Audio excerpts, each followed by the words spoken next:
That's my wife.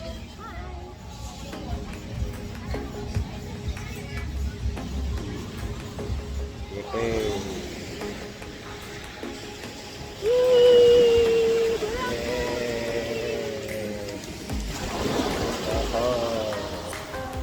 Not so many people today.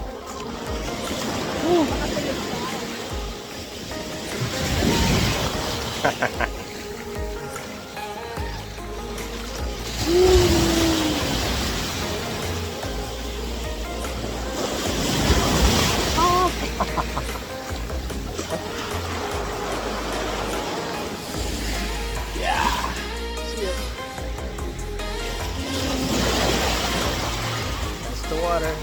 Going back. Had a boat, 250 pesos for 30 minutes. Kasi mo pakapagod. Okay. But please support the locals.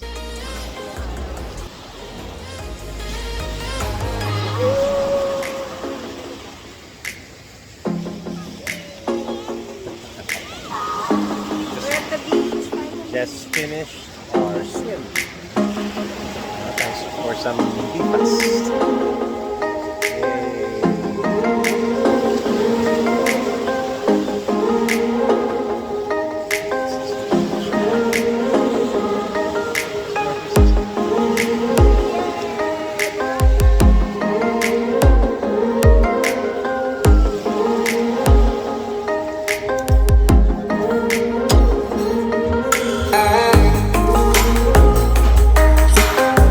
Today's vlog,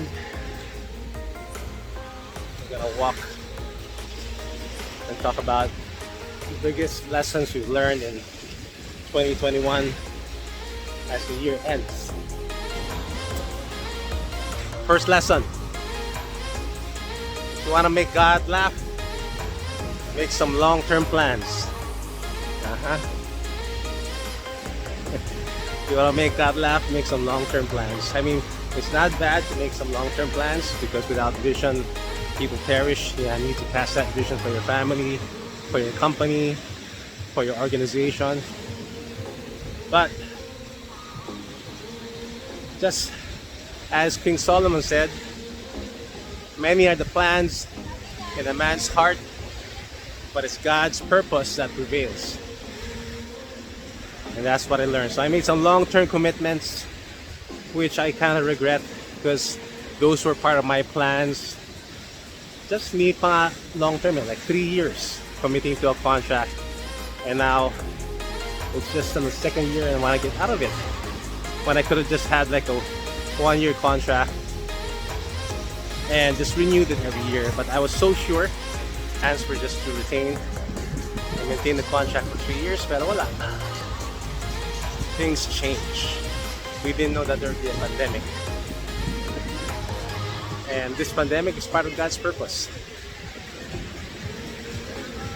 Yep. Not complaining about His purpose for me to be here right now. That's right. That's the first lesson. How about you guys? What did you learn this past year? This past 2021? Let me know in the comment section. Miss, pwede ba kita ma-interview? Ako pangalan nyo, ha? Taga-saan kayo, ha? Tawagan mo na lang ako, Ligaya. Kanina, I was walking here and I did one lesson that I learned in 2021. That is... Since close of the year na. And I learned that if you want God to laugh, tell Him about your plans.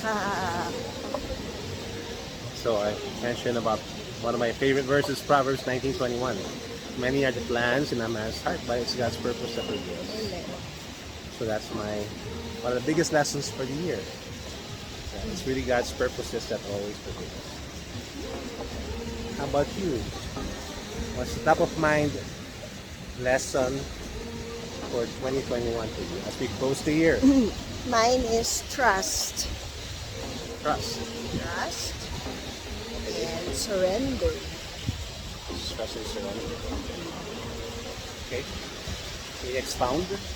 Trust because remember when we started the year 2021, we just announced of my pregnancy and I had a threatened abortion. That's why I was advised to stay in bed for a month.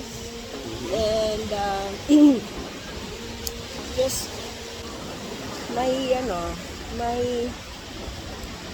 my learning at the start of the year is to just trust in God that He will protect us from whatever battles we're facing, from whatever enemy that dangerously is around us. Ayun, so just trust. And even now, at the closing of the year, when we are planning this, we are in transition, planning a big move for 2023. So just continue to trust in the Lord and surrender our plans to Him. And part of that surrender is submitting to you as your wife, because when you invited me to go into this new adventure that we're about to make, I just trusted and surrendered, and it's gonna be I think it's gonna be an amazing adventure for us and the family. Magaan naman sa loob mo, di ba? Oo, magaan. Excited. Yeah, I'm excited also. So we met some new people in this island and new friends. Oh, if you are thinking about a trip to Boracay, you're on a budget, check out Hana Home. Hana Hotel. Tama? Hana Hotel. Just search Google, Hana Hotel. Sa likod ng Catholic Church. Oh, malapit lang. Pag labas mo ng hotel, just cross the street and there's a pathway going to the beach that leads to the grotto and you're on the beach. It's a good deal. Parang 1.5 lang, no? Or less. May breakfast na yun. So, guys, come on over to Boracay. Let's help jumpstart their economy. Marami naghihirap. And this is our way of supporting. Yeah? Yeah, and also taking this leap once in your lifetime.